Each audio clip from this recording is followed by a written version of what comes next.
Rumusnya muslim yang baik itu cuma satu. Kalau kamu datang dia merasa aman, baik dari mulutmu atau dari perbuatanmu. Kalau kata-kata yang keluar dari mulutmu hasilnya adalah orang kecewa, orang marah, orang tidak terima, berarti kamu bukan muslim yang baik.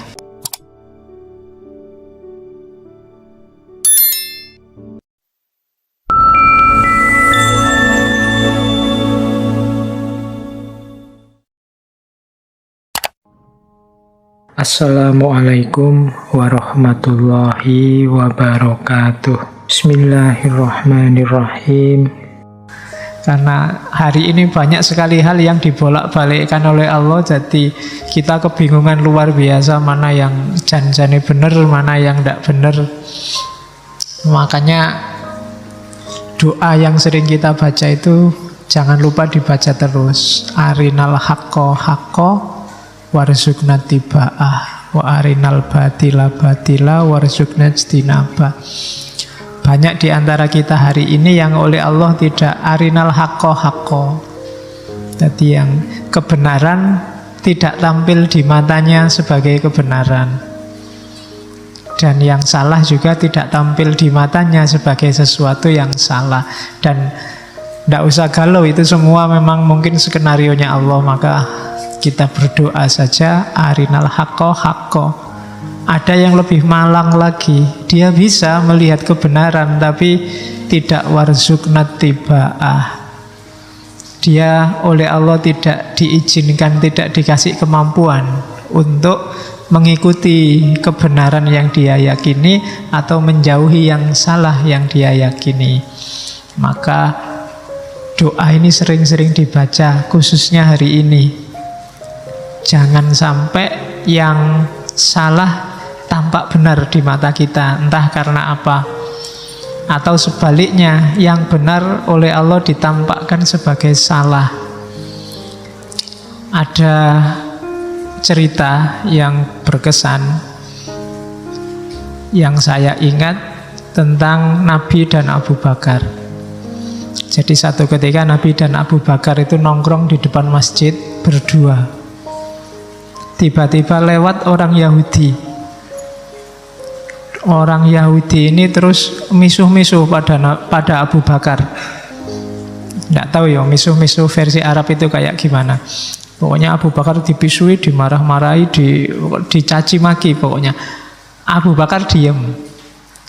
Waktu Abu Bakar diam itu Nabi tersenyum sambil lihat Abu Bakar.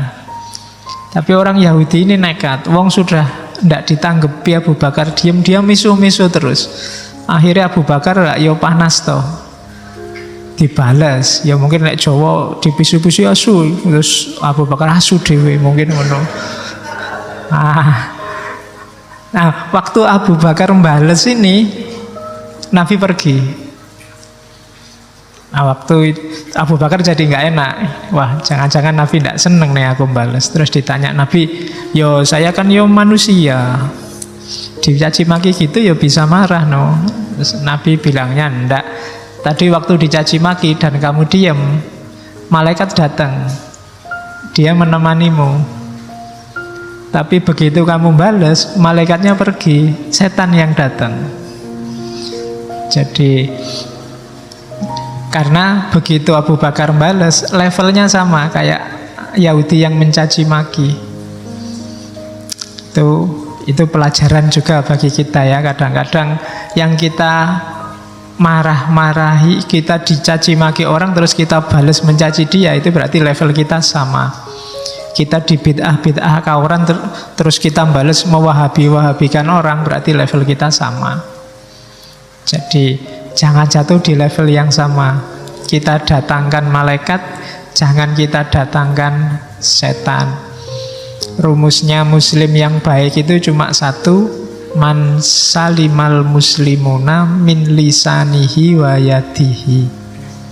Jadi kalau ada yang tanya muslim yang baik itu kayak gimana, ya yang muslim yang lain itu aman. Kalau kamu datang dia merasa aman, baik dari mulutmu atau dari perbuatanmu, dari tanganmu. Kalau kedatanganmu bikin orang khawatir, wah ini datang mesti ngomongin nyelekit, Wah, dia datang mesti ngomongnya rapenak. Wah, dia datang mesti mesuh-mesuh, manas ke hati. Kalau kamu kayak gitu berarti kamu bukan muslim yang baik. Kalau kata-kata yang keluar dari mulutmu hasilnya adalah orang mangkel, orang kecewa, orang marah, orang tidak terima, berarti kamu bukan muslim yang baik.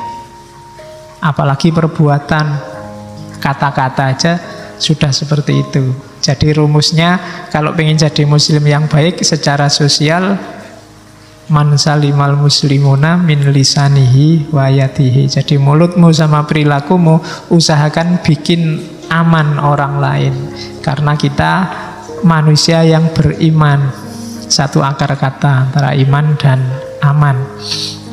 Oke, itu fatwaku bagi yang tanya sejak kemarin posisiku tentang Ahok gimana. Iya, kesel aku ditakoni terus. Ada cerita lagi, satu ketika Nabi sama Aisyah itu nongkrong di depan rumah. Ya rumahnya Nabi padha wae ning masjid.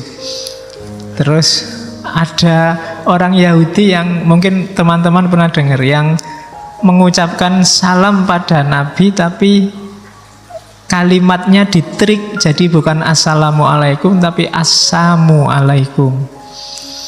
Assamu itu artinya ya makian, mungkin makna letterleknya racun. Dan Nabi diem aja. Cuma Aisyah yang tidak kuat terus bales waalaikumsalam, dan Nabi tidak berkenan dengan jawabannya Aisyah. Padahal itu cuma bales, tadi ngomong assalamualaikum ya dibales waalaikumsalam. Katanya Nabi, wahai Aisyah, sah, manggilnya apa Nabi itu ya, sah mana? Sah lah ya, ndak enak. Say ya. Say apa, Saiton.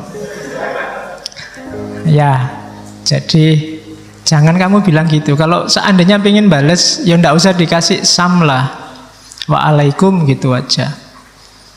Jadi karena ketika ada kata-kata samnya, ya padha wae kamu mencaci maki. Levelnya jadinya sama. Wis cukup waalaikum. Ya kalau bahasa Jawanya ya wis padha-padha ngono wae. Kalau ada orang bilang aneh-aneh ya bilang aja ya sak baliknya. Jadi nggak usah dikasih kalimat jelek-jelek lagi. Kayak orang Jawa itu kan, Mbah nyuwun ngapunten nggih, ya le padha-padha kan gitu. Nah, sama berarti kalau ada orang ngomong jelek ya nggak usah dibalas jelek. Misalnya dia misui kamu, wasu, ya padha-padha. Ya padha asune, rasa ribut. Oke, jadi itu petunjuk dari Nabi. Jadi apa ndak boleh kita mendukung membela sesuatu? Boleh, tapi caranya harus pas. Kalau ndak pas, seperti yang sering saya bilang, katanya Ghazali, kayak orang nyuci pakai air kencing. Pas itu berarti akurat. Jangan sampai kayak saya bilang minggu lalu, seperti membunuh nyamuk dengan palu. Kamu ngejar tikus satu yang kecil dengan cara bakar lumbung. Tikusnya mungkin besok mati, tapi terlalu besar modalmu untuk bunuh tikus itu. Jadi hal-hal ini mungkin bisa jadi pertimbangan. Modal sebesar itu, energi sebesar itu mungkin bisa dialihkan ke yang lebih produktif. Antara lain, tikusnya tetap dikejar, tapi tidak dengan biaya, tenaga, dan energi sebesar itu. Strateginya harus lebih cerdik, lebih pinter. Oke, yang bisa ngejar tikus, ya kucing. Kalau yang kamu suruh ngejar tikus, bangsane semut, bangsane laler, bangsane itu tidak bisa dia bunuh tikus. Yang bisa ngejar dan bunuh tikus itu kucing.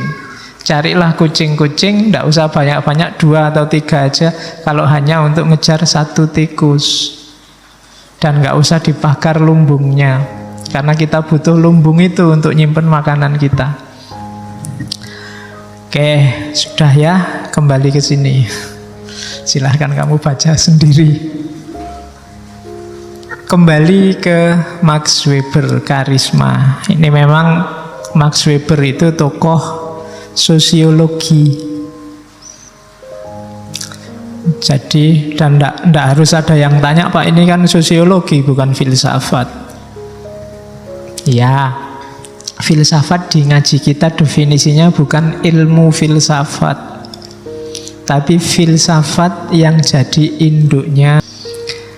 Oke, Max Weber, Jerman ya, anaknya orang terpandang, kuliahnya juga ranking terus, dia guru besar bidang hukum, bidang ekonomi, bidang politik, bidang sosial. Guru besarnya jam 4. Kalian S1, S2 tidak lulus-lulus. Weber 4 profesor sekaligus dari universitas yang beda-beda. Kemudian sayangnya dia lemah di kesehatan. Cuma lemahnya dia di kesehatan itu jadi kesempatan dia nanti banyak berkarya, banyak nulis. Jadi itu Weber. Weber ini sering sakit, apa ya, nanti meninggalnya dia penyakit pneumonia, radang paru-paru. Tapi dia punya sakit saraf yang gampang lemes, gampang kalau disentuh sakit. Itu Weber, di samping penyakit kecil-kecil yang lain. Oke, teorinya banyak. Dia seorang sosiolog yang dikenal dengan teori tindakan sosial. Weber beda sama Durkheim. Kapan-kapan kita ngomong Durkheim ya. Durkheim itu saya tidak tahu, sebenarnya namanya sangat islami. Mungkin lengkapnya Abdurrahim terus sama loh iya loh, kamu cari di nama-nama barat tidak ketemu Durkheim. Tapi mungkin bapaknya kenal Islam apa gimana. Kalau di Jawa kan tadi Durkheim. Nah, mungkin terus neng Jerman tadi Durkheim. Kalau Durkheim, kenyataan sosial itu sifatnya organis, jadi lebih tinggi dari individu. Tapi kalau di Weber enggak, dunia sosial itu ya dunianya individu. Yang namanya sosial itu perilaku individu yang sama. Jadi dia punya teori tindakan sosial. Apa sih tindakan sosial itu? Tindakan sosial itu tindakan yang melibatkan orang lain. Misalnya, saya pakai celana. Ini kalau saya pakai celana, kenapa kok pakai celana? Nanti di masjid banyak orang ya, kalau nggak pakai celana bisa kacau ini. Nah, ini kan mempertimbangkan orang lain. Pakai celana ini tindakan sosial. Mungkin pakai celana bisa tindakan individual, nggak ada hubungannya sama orang lain. Misalnya kamu pakai celana, saya niatnya pakai celana ini biar rapi. Nah ini mungkin kamu sendiri, tapi kenapa kok harus rapi? Biar rapi, biar orang lain seneng padaku. Kalau ada orang lainnya berarti itu tindakan sosial. Jadi katanya Weber ya, sosiologi itu yang dibahas tindakan sosial. Jadi aktivitas-aktivitas individu di level sosial. Kenapa kamu pakai kopiah? Yo biar kelihatan alim no. Ada kelihatan alim, berarti ada hubungannya sama orang lain yang melihat. Berarti ini tindakan sosial. Jadi beda, nanti mungkin di agama ada namanya tindakan agama. Kalau tindakan agama ya berarti dasarnya agama, perintahnya Tuhan, fatwanya ulama. Kenapa kemarin tanggal 4 kamu ke Jakarta? Itu karena disebutkan dalam Al-Quran. Nah itu tindakan agama. Tapi kalau ndak enak ya teman-teman berangkat semua, jamaah berangkat semua, ya aku ya mangkat. Ini namanya tindakan sosial. Ada hubungannya sama orang lain. Loh. Oke, kamu ngaji misalnya, ada yang nulis, kok ditulis tuh mas ceramahnya biar aku paham. Ini tindakan individual. Tapi kok ditulis biar kelihatan intelek dikit lah. Nah, itu tindakan sosial, berarti nulismu. Jadi kalau nulisnya untuk dirinya sendiri itu tindakan individual, tapi biar kelihatan oleh orang lain, ini namanya tindakan sosial. Nah ini Weber beda nanti sama Durkheim.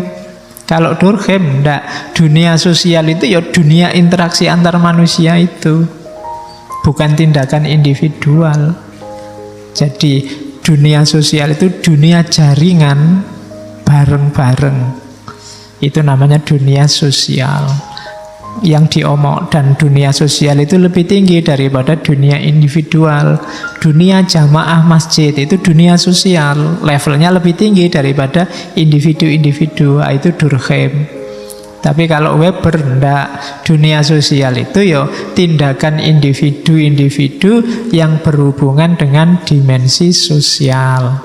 Nah, ini Max Weber. Oke, nanti yang belajar sosiologi mesti ngerti. Nah, yang dilihat oleh Weber dalam teori-teorinya itu masyarakat barat modern. Jadi modern Western Society. Weber ini lahir 1864, abad 19, ketika Barat sedang puncak-puncaknya modern dan sains sedang jaya-jayanya. Orang Barat itu katanya Weber, hidupnya semakin lama semakin rasional. Bahasanya Weber, goal-oriented rationality. Hidupnya semakin rasional, semakin praktis, pragmatis, nggak pakai bulet.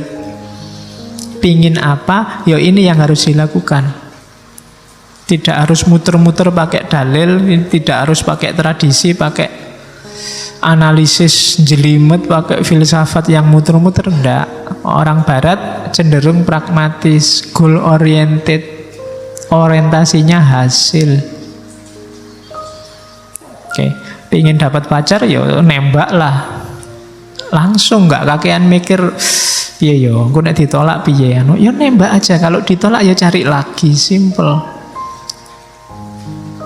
Itu namanya goal oriented. Pingin cepat lulus ya belajar, ya segera digarap tesismu, skripsimu, itu goal oriented. Nggak kesuwen mikir, sebentar Pak, sebentar, dirancang dulu, dimulai, ada kesuwen, wis digarap wae. Orientasinya hasil, nanti kalau ada hasilnya bagus apa jelek baru dinilai, kalau jelek ya direvisi, kalau bagus ya diajukan terus. Ini gaya modern, pragmatis, tidak kesuwen buletnya. Dan itu yang dilihat oleh Weber di masyarakat modern Barat. Oke, pingin sehat, ya makan yang sehat, jaga kebersihan, olahraga, dan ya selesai sudah. Nggak terlalu bulet muter-muter. Dan ini pergeseran paradigma dari sebelumnya. Kalau sebelumnya cara berpikir Barat itu dipengaruhi tradition, affection itu perasaan, dan value oriented rationality. Rasionalitas yang basisnya nilai, bukan goal. Kalau orang dulu, mungkin sekarang di timur masih seperti ini, jadi value oriented. Yo nembak, tapi yo dipikir dulu itu baik apa buruk, cocok ndak sama tatanan di sini, sopan ndak, langsung tiba-tiba nembak. Nah, itu value oriented.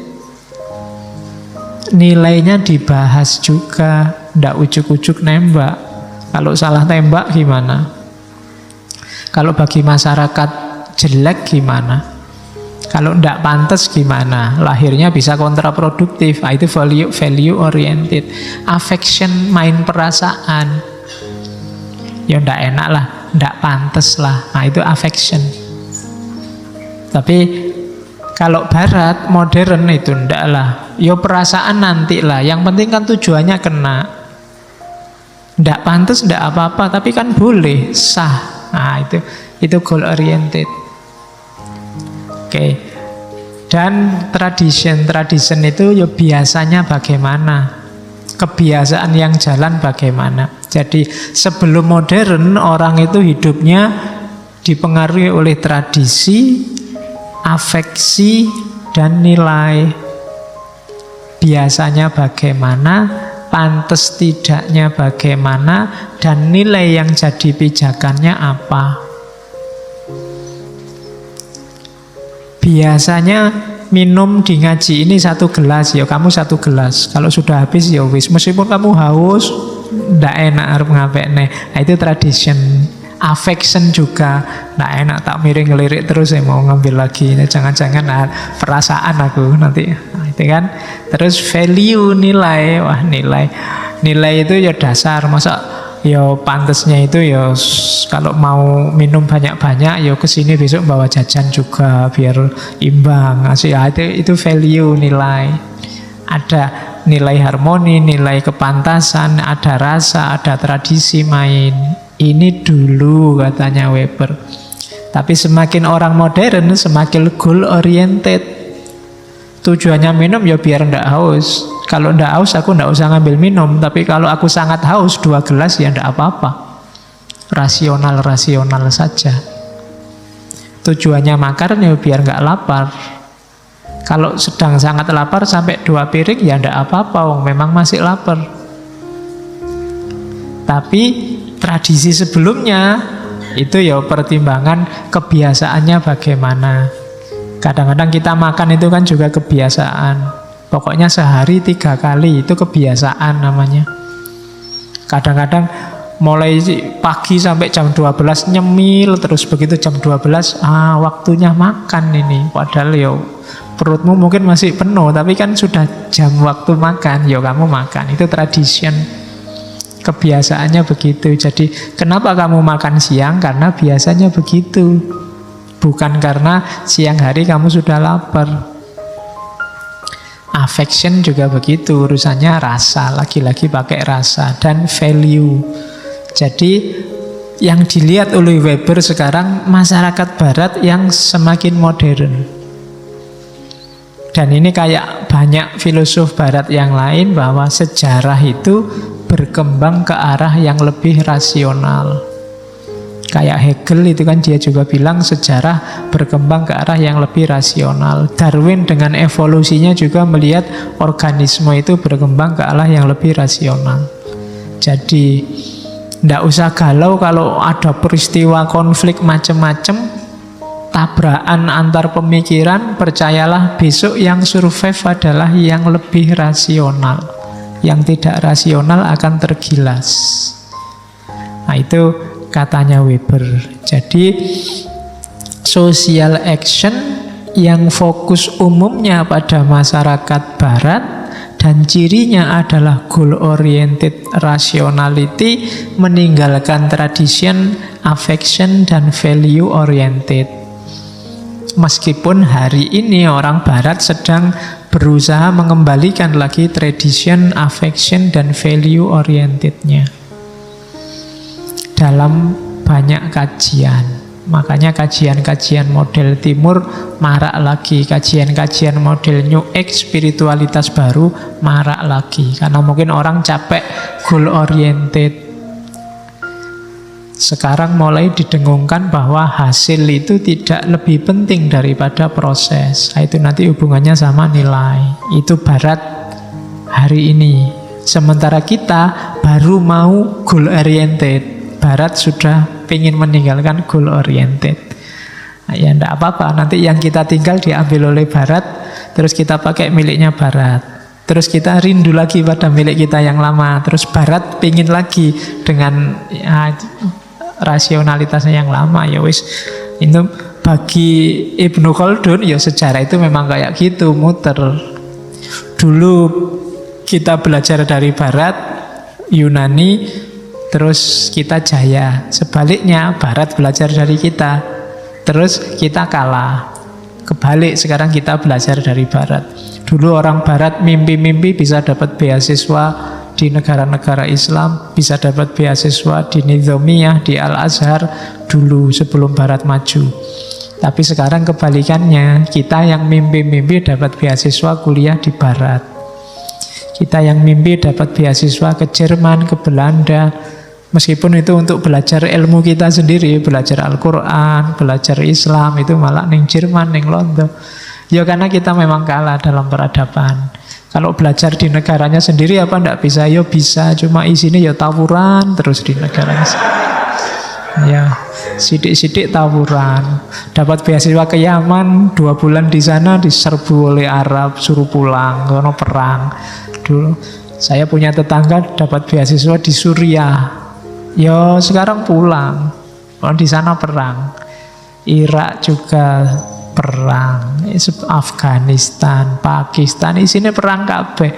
Ya tidak sempat belajar akhirnya kan, ya wis lah ning barat lah. Oke, yang memang peradaban sekarang modelnya begitu. Ya mungkin pada saatnya besok akan muter lagi. Sopo ngerti dengan Donald Trump jadi presiden itu terus umat Islam jadi kompak. Kompak itu kan karena musuhnya podo bareng-bareng. Umat Islam itu kalau ndak ada musuhnya kan gegeran karo PDW sak kancane ya. Sing enak memang dicariin musuh bersama. Nah, akhirnya kompak wis. Dulu kita kompak waktu zaman Belanda kan, wah orang Islam melawan Belanda, jihad, kompak. Begitu merdeka ya gegeran dewe akhirnya. Oke, itu dulu. Sekarang ndak ada bedanya. Terus, nah apa sih yang menonjol dari pergeseran era masa lalu ke masa kini? Katanya Weber, cirinya 3: rational calculation, efisiensi, dan kontrol. Segala yang bisa dikontrol, kemudian efisien, modal berapa, hasil berapa, energi berapa, buahnya berapa, dan kalkulasi rasional. Yang menonjol ini orang modern itu. Rasionalitasnya orang modern, cirinya semua yang bisa dikalkulasi secara rasional berarti dia baik dan benar, semua yang efisien berarti dia baik dan benar, dan semua yang bisa dikontrol bisa diukur. Ya, nanti Weber punya teori birokrasi. Nah, kapan-kapan kita belajar itu, cuma malam ini fokusnya tidak ke situ, ini mengantarkan aja. Rational calculation, efisiensi, kontrol nanti menggantikan affective ties, ikatan emosional, spiritualitas, dan tradisi. Jadi sekarang orang ngukurnya rasional. Punya teman tidak lagi dasarnya perasaan, tapi dasarnya profesionalitas. Kita sesama profesi, kita levelnya sama, kita nasibnya sama kita, dan seterusnya. Kalau dulu kan kita satu klan, kita satu kabilah, kita satu madhab, itu affective ties. Tapi sekarang rasional. Aku Islam, kamu Kristen, tidak apa-apa. Wong kita sak kantor sama-sama nyari duitnya, kita sama-sama jadi buruh di sini, kita sama-sama jadi pegawai ini Cino di sini, ya itu rational calculation. Bukan lagi kamu alirannya apa, aku agamanya apa. Affective ties-nya berkurang. Terus spiritualitasnya juga tidak jadi ukuran, kecenderungannya sekuler. Orang modern itu agamamu urusono dewe, dan kamu ndak usah usil sama kepercayaanku. Kita butuh kerjasama untuk kehidupan kita, ya ayo. Urusan-urusan rasional ayo, urusan efisiensi hidup, urusan birokrasi ayo. Tapi spiritualitas kita urusi sendiri-sendiri. Kamu nggak usah usil aku kunut apa ndak kunut, aku terawih apa ndak terawih. Itu urusanku, spiritualitas ya. Aku Ramadan ndak puasa juga ndak usah kamu usil. Kalau masuk neraka kan aku sendiri yang masuk neraka, ngapain kamu cerewet? Nah, itu spiritualitas modern yang disingkirkan. Jadi apa? Kalkulasinya rasional, prinsipnya efisiensi, modenya kontrol, birokrasi. Termasuk yang ditinggal itu tradisi.